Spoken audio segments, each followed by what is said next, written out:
سلام تعنا بالليل زخبركم تخطاتلتي تلفزيون دبس ويان تግራይ ዕለታዊ ዜና ነው። መንግስት ትግራይ ሓደጋ ጥሜት አንጥላሊዎ ዝርከብ ህዝብ ትግራይ ንምድሓንን ሰብአዊ ሓገዝ ናብ ተጠቀምቲ ንምብጻሕን ድልውነቱ አረጋጊጽሎም። ፋሽስቲ አብይ አሕመድ ዝወልዖ ኩናት በሰላማዊ መንገዲ ንምፍታሕ ድማ ቅርቡ ከም ዝኾነ አረጋጊጹ። መንግስት ትግራይ ንአኺባ አባል ሃገራት ጉጅለ ሸውዓተ አመልኪቱ ኣብ ዘውጽኦ መግለጺ መራሕቲ ሃገራት ጉጅለ ሸውዓተም ኣብ ትግራይ ብዛዕባ ይካየድ ዘሎ ምጽናት ዓሌት አመልኪቶም ቅድሚ ሕዚ ንዘርአይዎ አመራርሓም ተገዳስነትን ጽምዶን በመልዓድ ሕዚ ድማ ኣብ ሃገር እንግሊዝ ክሮንዋል ኣብ ዘካይድዎ ኣኺባን ጉዳይ ትግራይ ከም ሓደ መዘራረቢ ኣጀንዳ መሓዞም ኣሞጊቱ። መንግስቲ ትግራይ ድሌት ኩናት ከም ዘይነበሮም ይኹን ደኣምበር ፋሽስቲ አብይ አሕመድ ውልቀ መላኺ ኢሳያስ ኣፈወርቅን ተስፋሕፋሓይ ሓይሊ ትምክሕቲ ክልል ኣምሓራን ብሓባር ኮይኖም ህዝቢ ትግራይ ንምውራር ሽሾ ሰራዊቶም ናብ ዶባት ትግራይ ከም ዘንቀሳቀሱ ዘዘኻኸረ ዝመግለጺ ፕሬዝዳንት መንግስቲ ትግራይ ተጋድላይ ዶክተር ደብረጽዮን ገብረ ሚካኤል እቲ ሽዑ አንጸላልዩ ዝነበረ ደመና ኩናትን ሓደጋን ማሕበረሰብ ዓለም ንኽፈልጦን መራሕቲ ሃገራት ድማ እቲ ሽግር ብሰላም ንምፍታሕ ንክሕግዙን ደብዳቤ ከም ዝለኣኹ ኣፍሊጦም። መንግስት ትግራይ እቲ ፋሽስቲ አብይ አሕመድን መላፍንቱ ዝኾኑ ሓይልታትን ዝወልዕዎ ኩናት ብሰላማዊ መንገዲ ንኽፍታሕ ቅሩብ ከም ዝኾነ ደጊሙ አረጋጊጽሎም። ኣብ ትግራይ ንኣዋርሕ ሰባት ብጥሜት ክሞቱ ከም ዝጸንሑ ዝሓበረ ዝመግለጺ ሰብ ስራሕ ጥሜት ድማ ከም ዘይተርፍ ኣፍሊጡ። እቶም ወረርቲ ኮነ ኢሎም ብዝፈጸምዎ ዕንወትን ስርቅን ህዝቢ ትግራይ ብዘይቀለብን ዘርእን ከም ዝተረፈም ከፍቱ ከም ዝተዘመታን ናውቲ ሕርሽኡ ድማ ከም ዝዓነወን ዘዘኻኸረ ዝመግለጺ ወተሃደራት ፋሽስቲ አብይ አሕመድ ባዕዳዊ ሰራዊት ውልቀ መላኺ ኢሳያስ ኣፈወርቅን ሓይልታት ትምክሕቲ ክልል ኣምሓራን ሰብአዊ ሓገዝ ናብ ህዝቢ ትግራይ ከይበጽሕ ከም ዝኸልከሉ ኣመልኪቱሎም። ማሕበረሰብ ዓለም እዞም ወረርቲ ይፍጽምዎ ዘለዉ ግፍዕታት ጸጠው ንምባል ሰብአዊ ሓገዝ ናብ ተጠቀምቲ ብትኽክል ንኽባጽሕን ባዕዳዊ ሰራዊት ውልቀ መላኺ ኢሳያስ ኣፈወርቅን ሓይልታት ትምክሕቲ ክልል ኣምሓራን ኣብ መሬት ክረጋገጽ ብዝኽእል ኣገባብ ካብ መሬት ትግራይ ከይወዓሉ ከይሓደሩ ምውጽኦም ንኽረጋገጽን ተሪር ስጉምቲ ንኽውሰድን መንግስቲ ትግራይ ጸዊዕሎም። መንግስቲ ትግራይ ሰብአዊ ሓገዝ ናብ ተጠቀምቲ ንምብጻሕን ብሚልዮናት ናይ ዝቁጸሩ ወገናት ህይወት ንምድሓን ኣብ ዝግበር ጻዕሪ ሙሉእ ምትሕብባር ከም ዝገብር እውን ኣረጋጊጹሎም። ኣብ ትግራይ ጥሜት ከም ዝተኸሰተ ውድብ ሕቡራት ሃገራት ብወግዒ ኣፍሊጦሎም።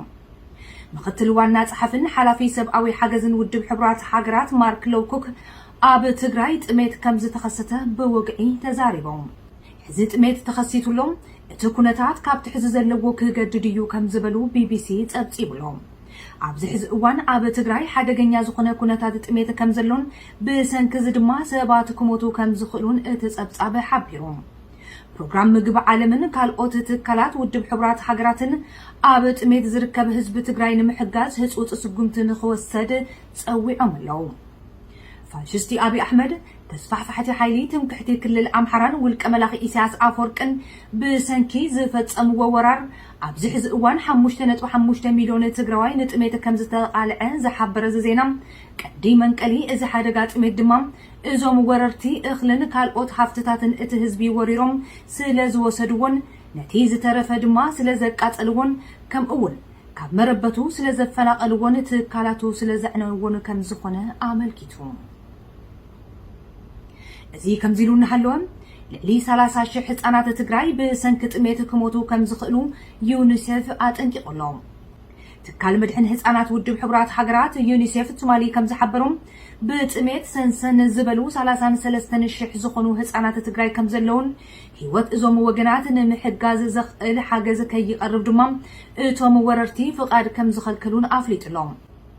ነዞም ኣብ ኣጸጋሚ ኩነታት ንስፍራን ዝርከቡን ብጥሜት ሰንሰን ዝበሉን ከባቢ 33,000 ህፃናት ሰብአዊ ረድኤት ንምቕራብ ፍቓድ ምንቅስቓስ እንተዘይተረኺቡን መንገዲ እንተዘይተኸፊቱን እዞም ወገናት ብሰንኪ ጥሜት ናይ ምሟት ዕድሎም ሰፊሕ እዩ ክብሉ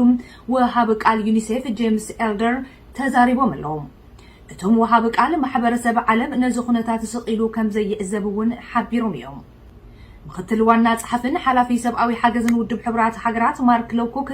اتحزي اب تግራይ ተኸስቱ ዘሎ ጥሜት ኣብ ውሽጢ 10 ዓመታት እቲ ዓለምና ዘጋጥማ ከቢድ ሓደጋ ከም ዝኾነ እንትገልጹ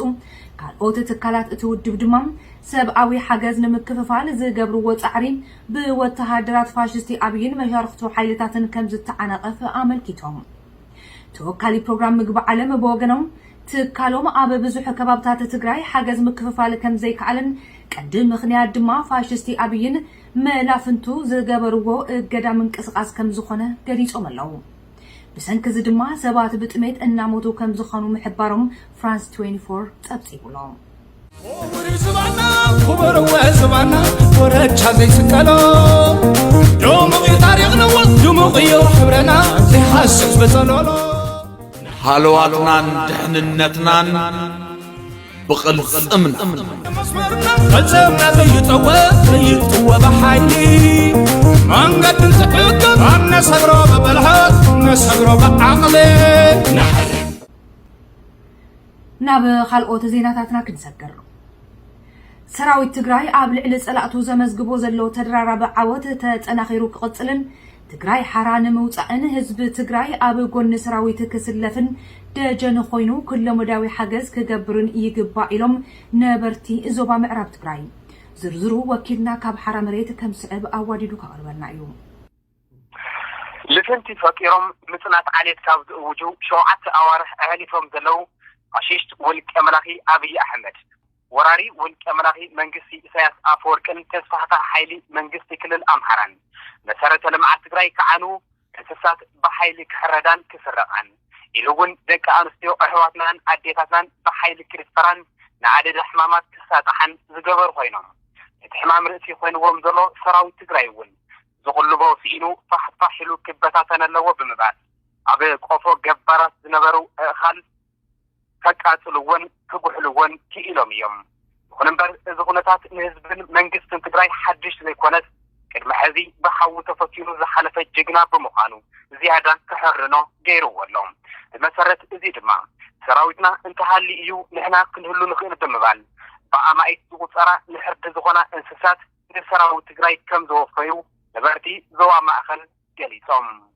ሃይማኖ ፍረጆቱ ደቅና ሓውና ብላዕና ስለዝኸውን ንሕና ንዚድና ተዓትና ኢና ንቐሰሚትናትና ተቐለብና ኩኒና ቀደም ሕዚ ተዓውሽና ናይ ባዕልና ብኸፍትናን ብክንድናን ብዕድክናን ክብል ካብና ናዕትና ኮይኑ ንሕና ግን እሲና እንህብ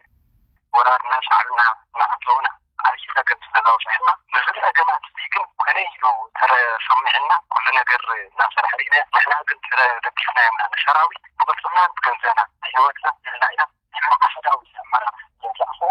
ሰራዊት ሓይለ ኣሸኹም ትግራይ መራሒ ኣፍታቁሸት ኮይኑ ይደንህብልና ሕብረተሰብና ንሰራዊት ትግራይ ዘለዎ ክብርን ዝገበሮ ዘሎ ሓገዝን ዝናኣድ እዩ ተጠናኺሩ እውን ክቐፅል ኣለዎ ዝበሉ ድማ ኣብ ዞባ ማእኸል እትርከብ ሓንቲ ጣብያ መተሓባበሪ ሎጂስቲክ እንትኾኑ ኣብ ውሽጢ ሓደ ሰሙን ጥራሕ ንሕርዲ ዝኾና ልዕሊ 200 ኣጣል 320 ዝኾና ደራሁን ካልኦት ንዋትን ንሰራዊት ትግራይ ከም ተበረከተ ሓቢሮም كتابنا تكتب حاجات ناقصة زي مكانات الصوت مالتي وقالت يا وتناقلوا كلا يوصلوا نتعرف كرمسون بتاعهم تكتب الحاجات نفسها أولاد كسرزي أو كده يصير مالتي ميت وكنتو يتوقعوا زي كده صار كمان تناقل قصدي أو كده يصير أو كلا يصير كلا بالساعات يبي ماذا استوى مثل تصل قدرات أبي أقدر كنت أرجع أنا يقبله الدوم الجميع كان كان شاطر مالتي هذا كنت ساعات تفكر عندنا شغل وصلنا أصلوا خمسة خمسة بدينا لنا خدام تقول كسرزي خمسة كلمة هاي ولا مالتي استعمل وكسرزي خمس شيء ذات مش تواصل لمالتي هذه كان حتى الذي كان زيون تتناقش كم تلقى صغنا يا تزوي معلومة على ما صدق مالتي فجمع يولد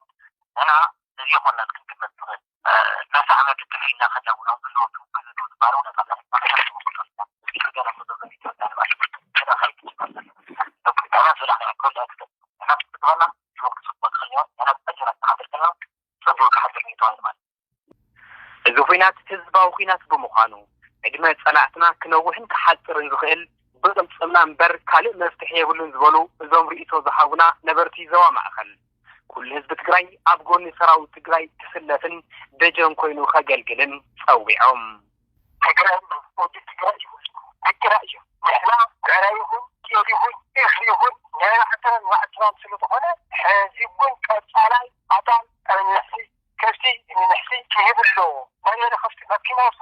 ሓዲትሁን ኪዩን እዩ ድቁን እዩ ናይ መፊትሪ ኣብ ከተማ ይኹን ኣብ ገጠር ይኹን ኣፍላ ህዝቢ ትግራይ ሻንዕወት ገንዘበይ በራጀን ተብለን እንደቀናና ሃልና ክናወቲና ኣዋና ኩሉ ገልጽን ኣዝያ ፀላእታ ይምሽ ህዝቢ እንታይ ክብረት ባህልካ ብኽእለትካ ብጉልበትካ ብማሕረሰ ይኹን ብኩላ ነገር ንፀላኢኻ ነታ ዘላትካ ትርኦት እኽልካ ካብታ ዘላትካ ዓንጎ ብነቲ ሒዝካ ይኹን እኽልካ ገንዘብካ ህይወትካ ናይ እሙረኻ ናብኡ ክኾን ሓንቲ ልቢ ክትኾን ኣለካ ሓንቲ ልቢ እንትኾንካ ትግራይና ማንም ቤት ማንም ወፃኢም ሰብ ማንም እሱዩ ትትርምና ዘለኻ ዝውን መቐፃልና ዓወት ክንጭፍትና ኣለና እዚ ከም መርኣያ ዝተወሰደ እምበር ዕጥቂ ካብ ፀላእትና ስንቂ ካብ ህዝብና ከም ዝተባሃለ ኣብ መላእ ኩርናዓት ትግራይ ደጀን ህዝብና ተጠናኺሩ ይቀፅል ከም ዘሎ መዓልታዊ ትዕዝብትና እዩ ሃለዋትናን ድሕንነትናን ብቕልፅምና ወኪል ድምፂ ወያነ ትግራይ ካብ ሓራ መሬት ትግራይ ትስዕር ፋሽስቲ አብይ አሕመድን መላፍንቲ ዝኾኑ ሓይለታት ወረርትን ኣብ ልዕሊ ህዝቢ ትግራይ ዘይፈጸምዎ ግፍ የለን እዞም ጸላእቲ ንህዝብና በጥሜትን ጥይትን ከንጽቱ ለይትን ቀትርን ይረባረቡለው ነቲ ዝተረፈ ድማ ትካላት ጥዕንኡ ብምዕናው ሰኣን ሕክምና ንኽመውት ካልእ ተሪፉም ነቶም ዝቐተልዎም ሰላማውያን ሰባት ከም ንቡር ከይቕበሩ ብምኽልካል ኣዝዩ መነወር ዝኾነ ግብሪ እከይ ፈጺሞም ይፍጽሙን ኣለዉ ኣብዚ ጉዳይ ዘድሓበ ጸብጻብ ወኪልና ኣክሊሉ ሓይለ ሚካኤል ካብ ሓራ መሬት ሊእኽልናሎ ከም ዝስዕብ ክቐርብ እዩ ኣብቶም ዝሓለፉ 6 ወርሕ ፋሽስታዊ ስርዓት አብይ አሕመድ ዘራያት ኣኻኺቡ ህዝቢ ትግራይ ንሓንሳብን ንሓዋሩን ካብ ገጸ መሬት ንኸጥፍእ ዘየሳወሩ ኩናት ዳርጋ የለን ምባል ይከኣል ግፍዐኛ ሰራዊት ኢትዮጵያ ብሰራዊት ሻዕብያ ተላፊኑ ድማ ኣብ ልዕሊ ህዝቢ ትግራይ ወፍሪ ምጥማት ዘረዓ ዓሚሙ ማእለያ ዘይብሉ ግፍዒ ይፍጽመሉ ግፍዒ ዝልካውቶ ይከኣል هذه ناب 6-7 عبرها صاحب بيت أورني خيط قبر صاحبه عبرها تدور من الكوفات المينا الماضية بتأم بوز بزمته سروت ناكل شيء ما يأثرنا ما يعيش من سروت لما بوزه وجور ودودان ودي فينا وقت أخذ مخططه مخطط وهو بدأت يسوى ويجي أفتح السوق بسنة كتبودات كل حديث لا تنبت خارج نيره شؤون يتعبر كافينا دارجا بيننا بيتكسر مسؤولية من قدرت نعوار تعجم تكالات عنا سنكتهم أرمينا وبحر السلابة وسراوي أبي أحمد إيتاس أفوركن قال يوم كعد يوم بدرجات نفرتن كبر تبرة المستوى وجنات جمام ذركابات قالوا تحكمنا كرهبوا أي قالوا يبلو قديات تكشعين كبت تتخيل كقف نيرو أو فارسنا نقول نيرنا أو بديفرنسنا يودك بلأبينا يودك بفتنا يودك نيرو شو تو إيه لكني أو دمي سكس نيرو أو توكس توتو مسألة عندما نميل كيدي مسافر كيدي سبزوئة نوتهم وسيدو مدهنا نيرا شاو أو هاتين أو إلا سنين كونفين تولنا يتأمت هاتين يجو ثقافة خلوا بلسيجو أو عندما إن كونفي مكرنا جو جن دور سايكونن إيه كمان نحن يركبتنا بمنجدي اللنيا منجدي ونيلن سبوني عين ورن كأو جن لا أريه كم نوصلوا تواهلوا نسوا بالذي فلا أتيوا نيرو بقى كنت معك كم في حديرانيها دعتا سأنر دعتا يوميتا سراوت شعبيان سراوت فاشتو أبي أحمدن نصوحان زيقاتات كان فيلم كبعو ننوبر سنسرعات كبري زفك حلنا يتعدلون هذا صحاب في عندنا التحين دراخا زي تقورلو دراخا خي تقورو وزبالنا عفخان ده دنقا أنا عليكم لكم قالوا بدك أيوب ما عارف هذا مش تشبيه أوصل كذا أوراق زغني اللي ما عليه بقول تشتغل هي 3 واحد أكل 3 واحد أكل هدية نورتين جزاين تزلوا دورين مثل نورت مش مضاعف بنا كل سواء حتى في إنسان هذا حدث تبغى كيدون يا تأويرو سلسلة الحنين تأويرو أبرام بخندقية وبفعل إذا أكل ده تأويرو هذا أمو مستني بفعتاتنا يريو على كل زلة بفعين حزب تግራይ ካብ ዘወሪድዎ ዘሎ መዓት ናገር ሰልዓት ተውሳኑ ለጊሙ ከረጋግጥ ተዳዕ ኮይኑ እቲ አንኮ መማረፂ ቃልስን ይብሉ እቶም ግዳያት ይፍዓው ጨፍጫፍ ዝኾኑ ወገናት ቃልስን ዘሎ ብልውረት ይኹን ብጉልበት ይኹን ዘሎ ተፈላለዩ ነገር ተላጅዮም መጥፊኡ ዓራል ይጣያል በቃ መቃለፍ ቃልስ ይሰድል እንበር ምንም መፍትሄ እዚህ አወት ልብርከ ተቆይኒ زلوا عاون تنفذ تجاربي إذا تقالسك زلك هذا من إحنا تزلنا عمنا ولا هدينا هنا ويودينا أنا تزهشنا لنا بس هذا لنا نوصلنا تقاسي جنت زي عقدنا يوم سلام وي نحبسن خبرك وين فلني أنا لا عليه هذه من حبه الآن قل عن يرني يا والله عايزني ما تبصه كذي تقاسي عبد الحزوان حزب تجاري حرانو أبدر تبدحو صلاتو نحنساب نحوارون نخبر هذا مش شباب يركب أكيد زي مكايلين وكيل دمجانا تجاي كاب حرام عليك تجاي حلواتنا نحن نتنا بقل سمنا قابل على حزب تجاي استولى مصنات عليتن ممكاتن هلاو حزب تجاي نمرغغاتن اب مولو عالم زركب تجراوي بزتفلالي اغباب يرباربلهم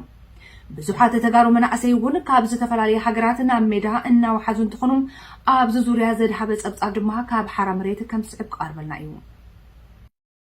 ፋሽስት أبي أحمد والكملاخي سياسة فورك الحين تستمحرا حزب تجراي لفنتا ورا بكيادهم حزب تجراي المتنات كل من يوقف عدات يكايد زلو كوينهم ولونن سلعات سمسدرون زي الدراجر وستن وزان ذكر تجراي دما أتنورا تحيثات كمتنسات كل من يوقف في أمر كياديركم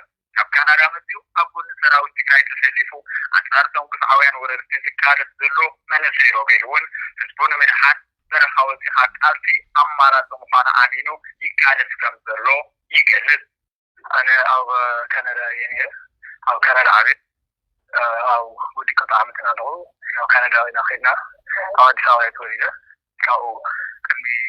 توسنا عمل مدينية نتجاي من إنفستمنت كسر خير دلينية أو زي حدش مندستي زي فاشل طول مندستي مثلا أبقى كل نجار تبارشوا كسر حق الكل أو كوينات متفترة أنا ناو كان لكم الاستيقاظ ميرا كما يزين فاملين كلهم كذا وهذا متحدين يفوق زي صوت الليل وده هذه صوتنا وديه بلحينات ماهر ناوزي هذه فوق تاريخ وناوزي تماهر كاو بكل نجار تبوه كاو أو زامن كايو إلامن ترح عم بسيرون الكوينات بتقرأي تجدي تزاعدون أنت لونو يساعد تضر تحاول كينات مقانون ما نسيرو بيل ديزون في قصي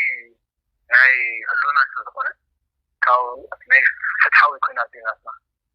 إذا كوينات دي أيضا لنا ينون دين وريرونا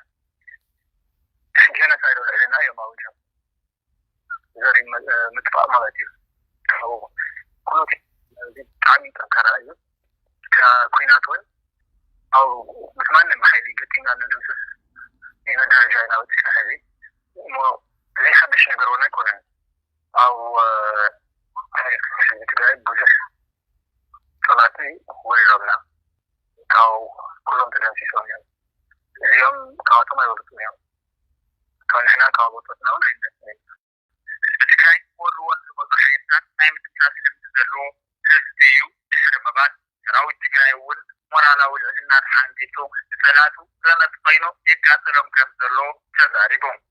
أبوش تعدل وتان تنبر تقراوي تنورد حيثات ساب دمتوتن مثل عرسو ساننا عرسن فدرانا ساب الرقاقتن مخطو كحيين دما وعلوم هي وش تعدل لهم من أسعي وكتتلو يزال عقلي زلو سابين متن شوتينو نبر خير طلعنا كدم سسلو هذا بزلو بناي ديبلوماسي سرح بناي فاينانشال ديجاستيو أو ذي كويناتون كسات سلو كمان ننسى ما ننتبهي ويفتوتي تغير أو ذا كنا تشاتف الله وميزبط بسلامة صوتي تقصد له كي فاينانشال بيجاس مبارا له أو لمن قصتم أو كندا ديو أو أمريكا ديو تتا أو ذا كنا تزيها مولو أتنشنهم مولو حيلهم أو ذا كقبر الله سرحيصهم ولا جريفهم تغير نتاك كتوتا الله ما يكون تغير عالم ذلو إعلام كون الله كما تيوان حاجات كان مدوار بالزنانة وطريق ناو حرام مريد تغير نزيهم دار تنوررتي اتكاو كال تزكاينو دياسبورا تغارو يوسكم ذلوون المفلات تخايلو حلواتنا حننتنا نوالتنا وكيلتم فيانا تغير كاب حرام مريد تغير تسعر خبر وزبانا ورجع زي سكالو دموغي تاريخنا ودموغي حبرنا زي حاسس بزلولو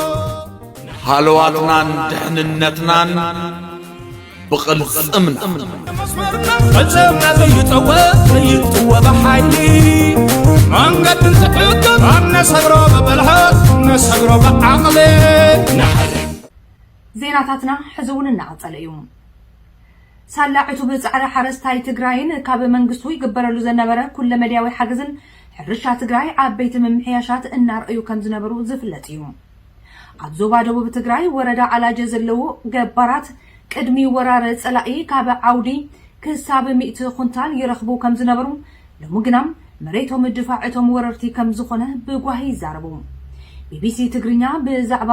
ህልው ኩነታት ሓረስቶት እቲ ከባቢ ዘዳለወ ጸብጻብ ከም ስዕብ ዳህሲስና ኣለና። ሓረስቶት ትግራይ ኣብ ዝናይ ለም ዘበን ክራማት ከይሓርሱ ብወታደራት ፋሽስት ኣብይ ኣሕመድ ፍሉይ ሓይልን ምልሻን ተስፋሕፋሕ ሓይሊ ትምክሕቲ ክልል ኣምሓራን ዕስቡ ባዕዳዊ ሰራዊት ውልቀ መላኽ ኢሳያስ ኣፈወርቅን ከም ዝተኸልከሉ ይገልጹ።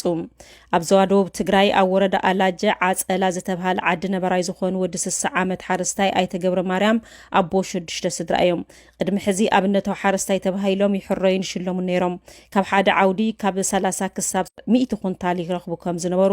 ኣብዚ እዋን ግና ጥሪቶም ኩሉ ስለ ዝተዘመተ ኣይኮነን ማሕረስ ዝበልዕዎ ጥር ዝብል ምግቢ እኳ ከም ዘይብሎም ሕረር እናበሉ ይውግዑ። እዞም ሓረስታይ ሕዚ ዘለውሉ ኩነታት مستحلف مزماد كم صعب يقلصو مسنو موتر لنبرني كاو موديل سلد نبرخو حزد الله هو نتاطر الموقع عصقاميو حزي عشان باين خالق نزرئي نزا افنات بالعكواي بالناي حزد قبر نجر سلديله من البات منغست اندحر مصو منغست زرء مدابريا تمصولي كاشو حارسي قلاقل الله خويا يبلو كم تنبور حارستاي تግራይ ኣብ ወርሒ ታሕሳስ ዓውዲ ምስ ኣከበ ካብ ወርሒ ጥር ጀሚሩ ይግራውቱ ምልስላስን ምሕራስን ዝጀመር ሎሚ ግን ብሰንኪ ተፋሽሽቲ ኣብይ ምስ መላፍንቱ ብምውዳድ ዝፈጸመ ወራርን ኣብቲ ከባቢ ዘሎ ሓይልታት ትምክሕቲ ክልል ኣምሓራን ባዕዳዊ ሰራዊት ውልቀ መላኺ ኢሳያስን ነትግራውቲ ድፋዕ ስለ ዝገበሩዎን ሓረስታይ ክሓርስ ከም ዘይፍቀደሉ ኣይተ ገብረ ማርያም ይገልጹ። ካብቲ ከባቢ ፈንተት ልበለ ን1 ኪሎሜትር ድርሓቐቶ ኮይኑ حارستاي دحر 4 ساعات رفاد محرس يجمرمو دحر 6 ساعات ينقساس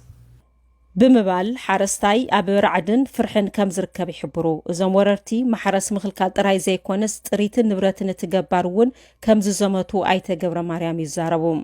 ازم حيلتات وررتي ابت كباب مهلاومن زي مهلاومن እናጸናጸኑ ኣብ ዝቕነክ ሓርሱ ዝፍትኑ ዘሎ ሓረስቶት ተወረዳ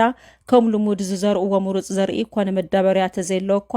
ለውጢ መጽ ይኾን ብዝብል ተስፋ ማሕረስ ይፍትኑ ከም ዘለው ይዛረቡ ኣብ ርእስ እዚ ሓረስታይ ንዕዳጋ ኸይዱ ተረጋጊዑ ስርሑ ከሳልጥ እውን ስግኣት ከም ዘለው ይገልጹ። ሰበይቲ ኸይዳ ኸይትሽምት ምስተኾነታት ኣይጥዕሚ ሰብ ኣይለ ዳርጋ ኣይወፍሪ እቲ ህዝቢ እግዚአብሔር ድገብሮ ኣይፈልጥ እሞ ንሓርስ እዩ ድብል እቲ ገዛና ቀትሪ ይኹን ለይቲ ማዓረው ኩሉ ለውጥ የውሊ ለይቲ እያኒሃ ይብሉ ኣብ እዋን ሰላም ካብ ሄክታር ክሳብ 30 ኩንታል እኽሊ ሓፍሱ ዝነበሩን ኣብ 4 ስድራ ዝኾኑ ነባሪ ወረዳ ቦራ ሓረስታይ መረሳ ቦገኖም ብዕስለም በጣ ዝተሸገረ ሓረስታይ ዓውዲ ከየተወ ኮይና ስለስተጀመረ ብዙሕ ከም ዝተጎዱ ይገልጹ። ኣብዚ ሰሙን ዝናብ ምስ ጀመረ ገልኡ ብዕራይ ለለዎ መሕራስ ጀሚሩ ዳኣመይ ቅድሚኡ ድተሓረሰ የለይ ሓረስታይ ኣብ ድተቆሳቀለ ናብራ እንሆ ገሊኡ መሸላል ዘርእ መሕራስ ልጀመረ እንሆ بعراي لي ولغنا سوق يلو اتل تبدل ما تاخ جبر خوينو حدغايو ይብሉ እዞም ሓረስታይ ከባቢኦም ምስ ክልል ኣምሓራ ስለ ዝዳቦ ብነፃነት ክሓርሱ ከም ዘይከኣሉ ብምግላጽ